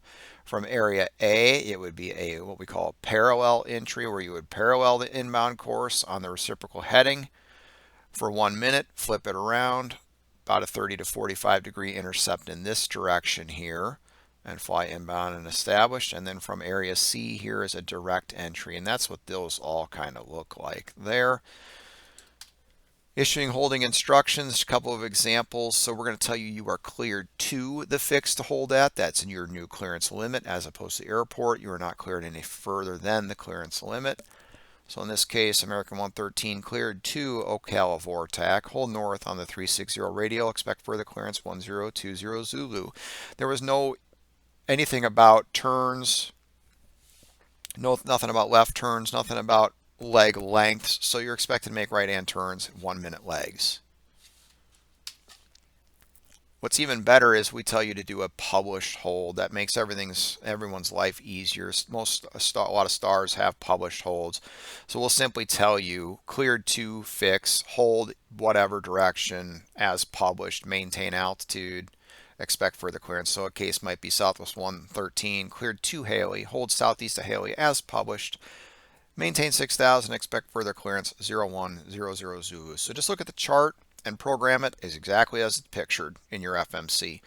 We may omit maintain 6,000, in particular if you're already at 6,000. So in the FMC, your hold button, you'd in this case put Haley.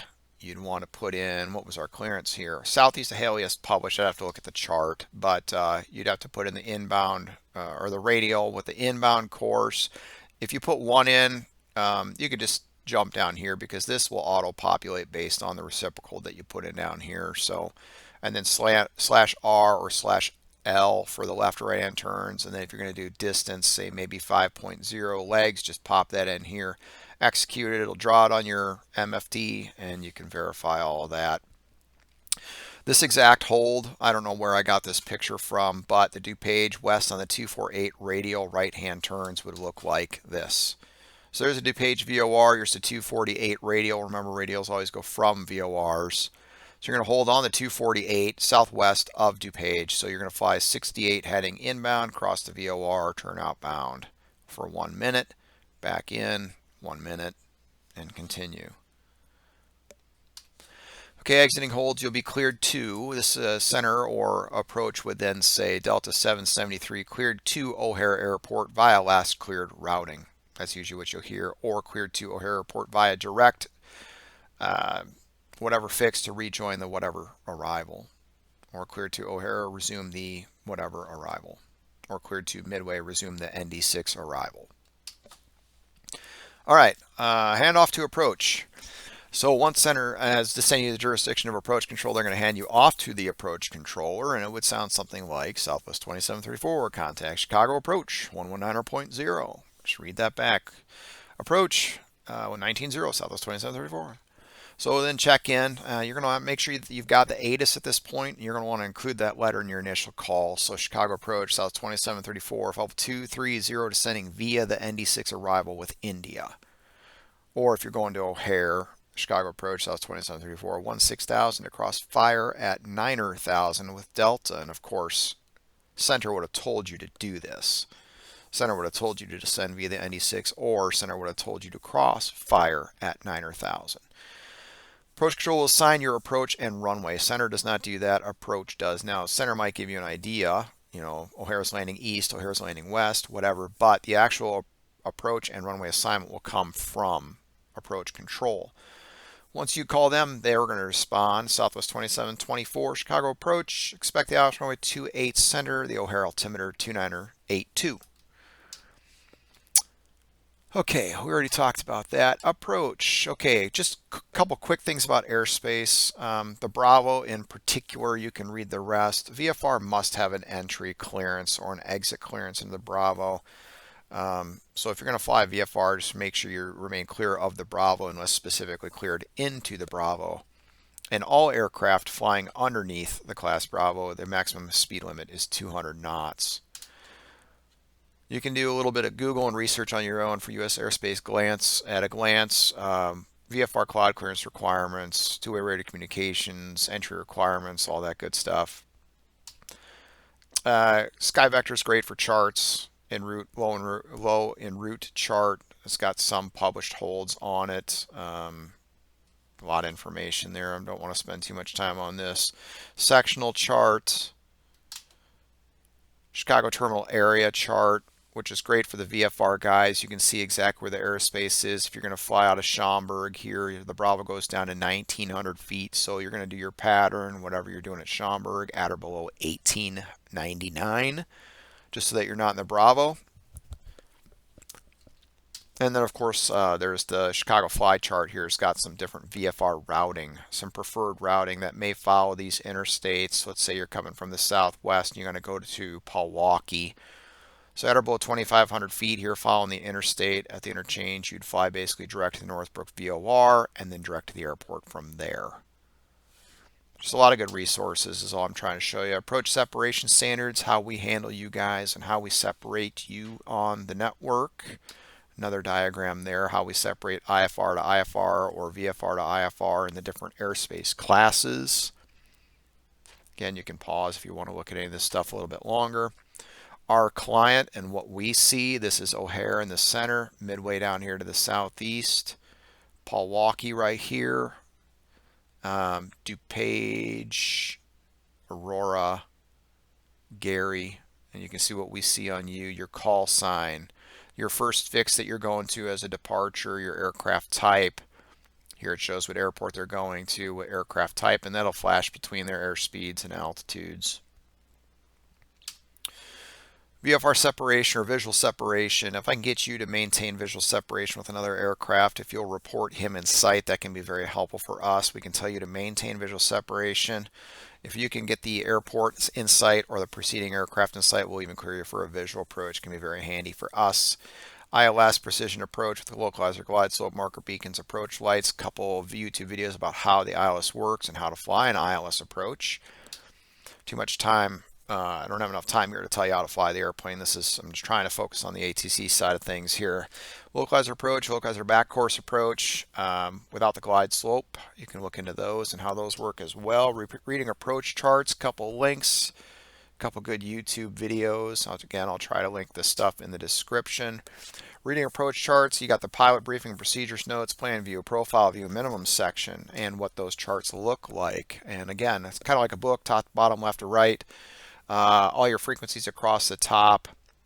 Obviously important, the ILS frequency, 108.95, approach course 273, down to a DA of 851, which is 200 feet above the ground. The runway elevation itself, the touchdown zone is 651 feet. Top-down view, side view, minimum section, lighting, missed approach procedure, also written here textually, the missed approach procedure. If we tell you to fly the missed approach, this is what you need to do. So you better have reviewed this prior to actually being on the approach at some point. In case you do go missed approach, we tell you to fly the missed. Spoiler alert, at O'Hare and Midway, you'll never fly the published missed. We're going to give you a heading and an altitude to fly. Always make sure that you load the approach transition. If you don't, in this case for 28 center, all you're going to get is Seika, Zupti, and the runway. If you load the transition, you'll get everything out all the way out to Vogler. And that's what we need, and I'll tell you why a little bit later. Also, if you're ever expecting one runway and we tell you to change to another runway, please make sure that you've tuned up the proper frequency. I can't tell you how many times I've told a guy to intercept the localizer and I watch him go through the localizer and intercept the one to the north or the one to the south. They didn't change the frequency. Obviously a problem. Other considerations as you get closer to your destination, like be radar vector of the final approach, which may include a series of headings, altitudes, and even airspeeds. In order to sequence aircraft, we need you to promptly comply with these instructions. As you can imagine, a long delay in responding or turning or slowing can result in a carefully planned string of aircraft going awry very quickly. We'll usually intercept you on 30-degree intercepts to the localizer, and we'll put you at an altitude where you'll be able to intercept the glide path from below. PTAC, this is essentially your approach clearance. It'll involve position, turn, altitude, and clearance. Again, you can read that more if you like. Approach clearance would sound something like Southwest 3274. This would be for the RNAV Yankee at 22 left at Midway. Clear direct sails, cross sails at 3000, cleared RNAV Yankee 22 left approach.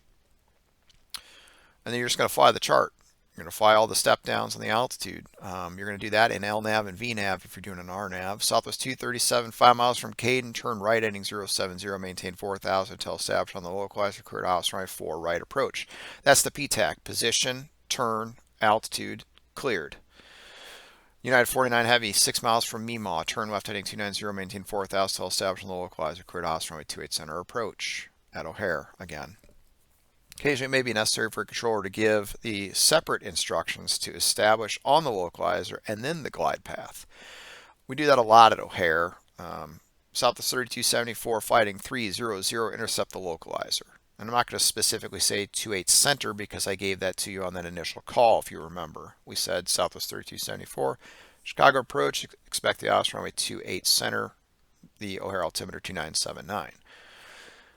Once I see that you're intercepting the localizer or you're making a turn or you're getting close, I'll say Southwest 3274, maintain 4000 until established on the localizer, cleared Alice runway 28 center approach.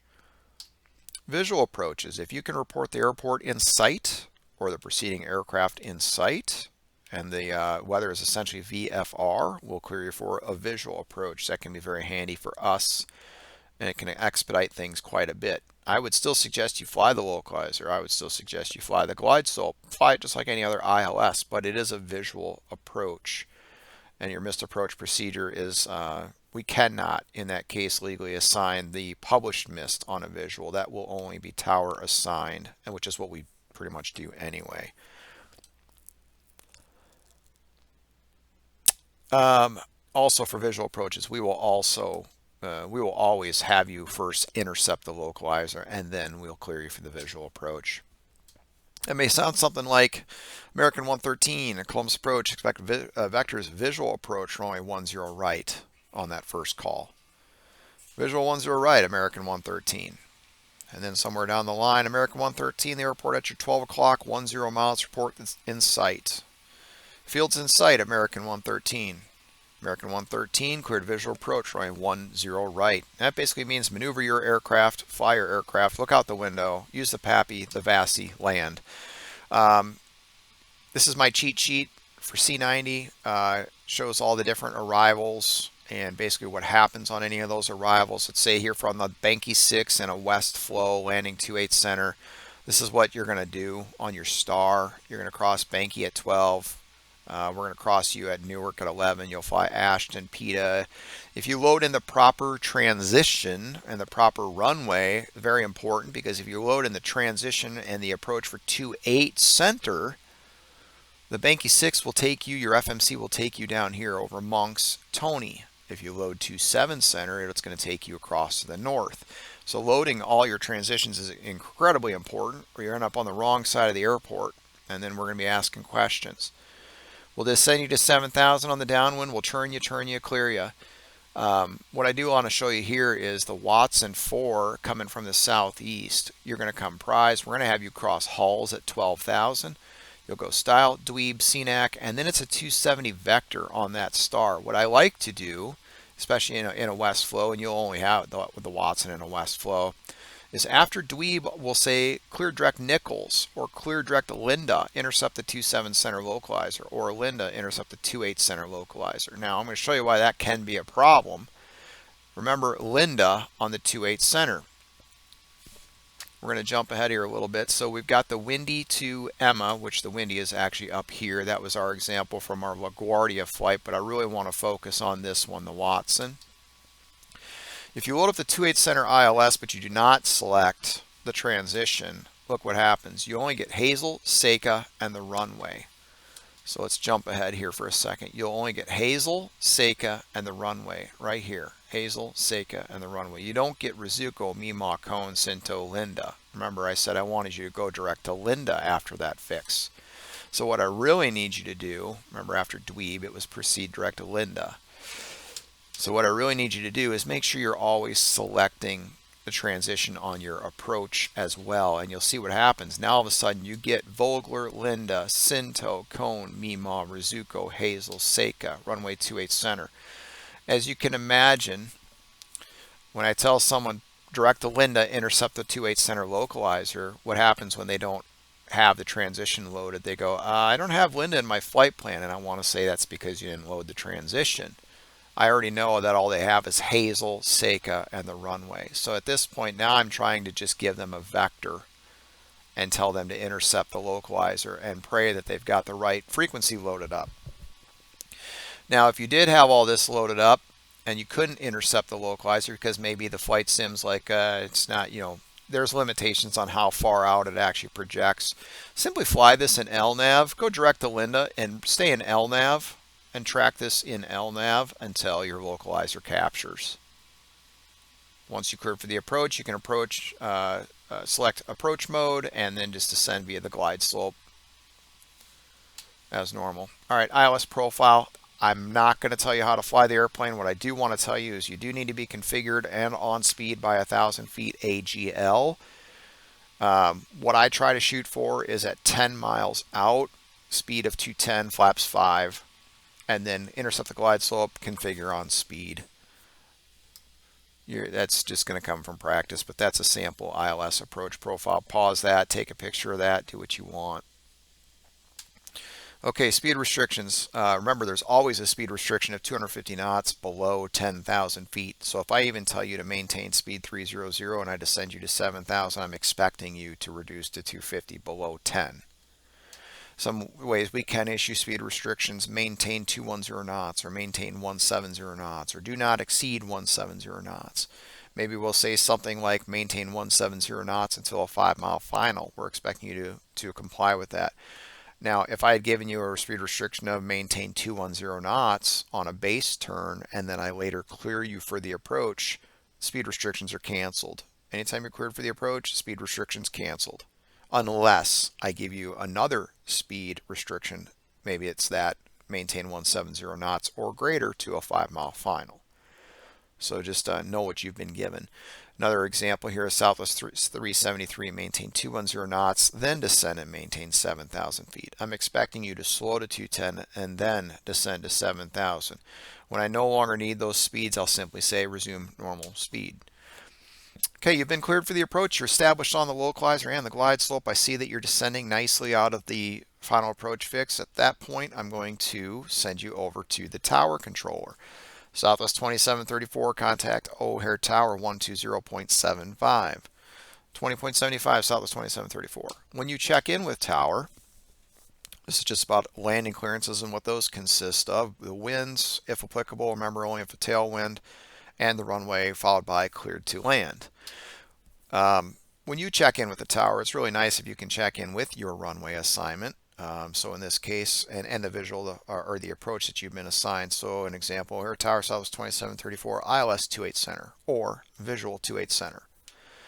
We're just going to simply respond with Southwest 2734, O'Hare Tower, wind 310 at 6, runway 28 center, cleared to land. Continue instruction may mean that we're waiting on some condition before we can actually clear you to land. If we might simply say runway 28 center, continue. You can read that back. Continue, runway 28 center, South 2734. If we don't clear you by the time you're on a 2 to 3 mile final, you can inquire. Ensure you are properly configured at the correct speed with your landing checks complete in good time. 1,000 feet AGL is a gate to aim for stabilized approach criteria. Again, you have to fly the airplane. What I don't want you to do, though, is slow to 130 knots, 15 miles out. Flying a proper approach is key. Land and hold short, little phraseology for that. I'm not going to read that to you. You can read that yourself. There is on the 20-9A chart, if you're looking at O'Hare specifically, I'm going to zoom in on this section here. And if you look, it says additional runway information. We'll look at runway 28 center. It's one of our typical runways. We can ask you land and hold short, taxiway Zulu. Here's the distance remaining, 9,610 feet. This is what it would look like. Runway 28 center, we're going to ask you if you can land and hold short, taxiway Zulu. That's the distance information on that chart, and basically what you would be doing is landing here, and we're basically asking you not to go past Bravo, Bravo, and it's labeled right here. It says lasso. There's a few conditions in which you can that we can ask you to do that. There's a few that we cannot. This sort of goes into detail on all of that. We can never ask you to do a land and hold short if ceiling of visibility is less than 1,500 feet, 5 miles. You can read all this. Any tailwind component greater than 3 knots, we cannot issue it. The runway must be dry, no visible moisture. What's the point of this? If we can get you to accept land and hold shorts, 28 center here, we can use Zulu to taxi aircraft across the runway without having to have them hold short. It's just for expeditious flow of traffic on the ground. Missed approaches and go-arounds. Okay, always be prepared for the possibility of missed approach. Have reviewed your missed approach procedures. Again, we're not going to issue those at O'Hare or Midway, but other places you will and can get those. Go-around instruction may include specific instructions how the go-around should be performed. We do that. Remember, always aviate, navigate, communicate. So fly the airplane first and then talk to us once you're on the missed approach or the go-around. Make sure you're established on the heading, climbing to the altitude that you've been instructed. And again, a visual approach is not a standard instrument approach. It has no missed approach segment, so that would come from the tower. Missed approach go-around instructions at Midway and O'Hare would sound something like, this is from the tower, Southwest 483 go-around, turn right heading 090, climb, maintain 3,000. Once we see you're established on that heading, climbing and leveling at that altitude, we'll hand you back over to Chicago approach. Southwest 483, contact Chicago approach 119.0. Midway will always be 3,000, same as Midway 6 departures. O'Hare will always be 5,000, same as the O'Hare 7 departure. And again, O'Hare, same deal. You're going to get a heading and a climb to 5,000 feet. Just want to touch on landing modes, VFR. So if we clear you for the option, sometimes people don't know what that means. They'll be on the downwind and we'll say, hey, Cessna 123 Alpha Bravo, runway 4 right, clear for the option. They don't always know what that means. An option includes touch and go, stop and go, short approach, you can read what those are, low approach, or landing full stop. You can do any of those. If we don't want you to do a specific thing, maybe we will say unable stop and go. If I got multiple aircraft in the pattern, I'll probably say unable stop and go.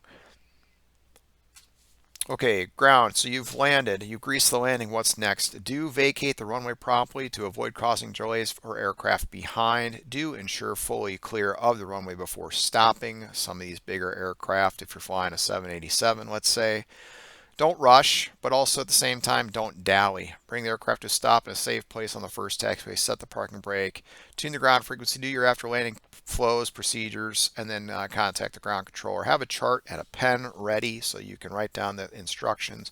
O'Hare can get kind of complicated. Handoff from ground back to ground from tower once you clear the runway. We'll simply say Southwest 1, contact midway ground 121.65, or contact ground 0.65, or simply contact ground. And then you're going to call up ground, midway ground, Southwest 377, clear runway 4 right for gate Bravo 16. We'll tell you to taxi to the gate via whatever. Okay, your only real goal, no violations, no bent metal, 0 airspeed at the gate. Congratulations, you completed the flight. You can do your turnaround and do another. So let's just jump into a few suggestions. Frequency etiquette. Always remember there's lots of other people on the frequency. When we get busy, we need the frequency. Try not to tie it up with unnecessary communications.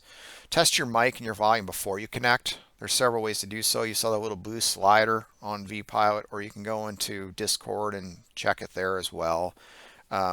We kind of joke around as controllers. Every time we hear someone say radio check, they owe us $1. And imagine how many of those we get in a day. Think about what you want to say before transmitting. Listen before transmitting on frequency for any previous communications that may still be occurring. Don't step on somebody else.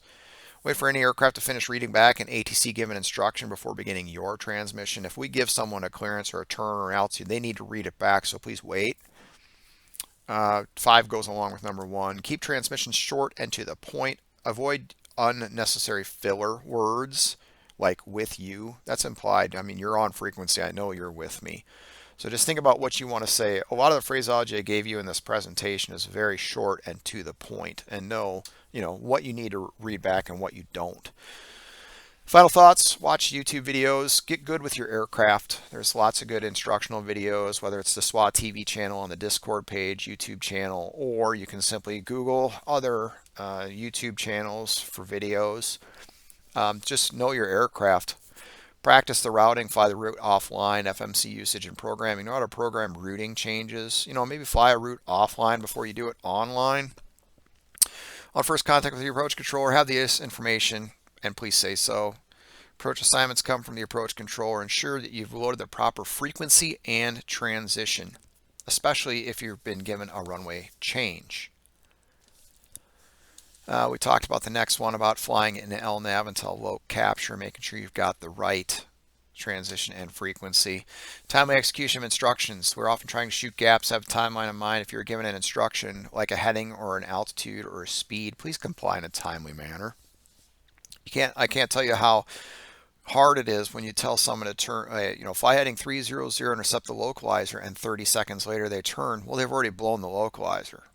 So, or if I give you a takeoff clearance, I can't have you sitting on the runway for 2 minutes. You're going to mess things up. So when given a descend via and then descend and maintain, but still along the lateral definition of the SID, the published speeds still apply. If you are cleared approach, any previous speed restrictions are canceled unless amended, as we had mentioned, like maintain 170 knots till a 5-mile final, something like that. Know your jet and when to configure and slow. Fly a proper approach. Slowing to final approach speed on a 15-mile final will only cause trouble. We can't fly the airplane for you. We can only give you the instructions. You have to fly the aircraft in a professional-like manner. A published missed approach when cleared for visual is not legal. Those instructions will come from the tower. Sim rate at 1 times only. Weather, real world as well. We need everyone to have the same winds aloft, etc. If we ever ignore you, if you're ignored by ATC, it's most likely deliberate. Of course, not to be mean. We're probably typing something in or doing some command, or we're just busy, or we're dealing with someone else. Don't take it personally. We generally are busy and have to prioritize aircraft in the airspace working inside out. Please be patient. We'll get back to you. We appreciate this. An example would be, I have a guy on a base and I need to turn him to intercept final, and you're calling 200 miles away on the border of the center's airspace. I'm going to make you wait. I'm likely going to ignore you. Just understand. We sometimes get busy and we can forget about you. It's okay to let us know if you need something. And then, of course, and this was a comment from one of the pilots in the Discord, it was a great comment, fly with a friend. If they are more experienced, let them go first. Listen to what ATC says to them, and then you'll know what's coming up next. Our website, zauartac.org. If you want to check that out, click around a little bit. If you're looking at joining VATSIM as a controller, we'd love to have you. Come over, check it out. We've got a Discord ourselves. And then, of course, the Southwest VA homepage at swavirtual.com. Most of you are probably familiar with that already. If you're watching this video and you're not part of the VA, consider joining. They've done an awesome job, and they've got their own training department with all the VATSIM ratings and such. So give them a look. If you've got any questions, shoot us questions on Discord, Google, YouTube, and check out some of the links I'll try to post here in the description of the video. I hope that helps. Maybe not as useful for someone who's a seasoned veteran, but hopefully it helps the new guys and eases some of the concerns or fears of flying on VATSIM. I think you guys all probably like it when there's staff. It makes everything more fun, more realistic to fly on the network with controllers. And I'll tell you that we actually love having you guys as well, because there's nothing worse than being on the network trying to get some time in and trying to have some fun and there's nobody there, or you connect and you see guys disconnect because they're nervous about being on the network. We like being busy. It's more fun that way. So we love the fly-ins and the events. So yeah, it's good to have you guys, and I hope to see more of you, and I hope the video helps. We'll see you around.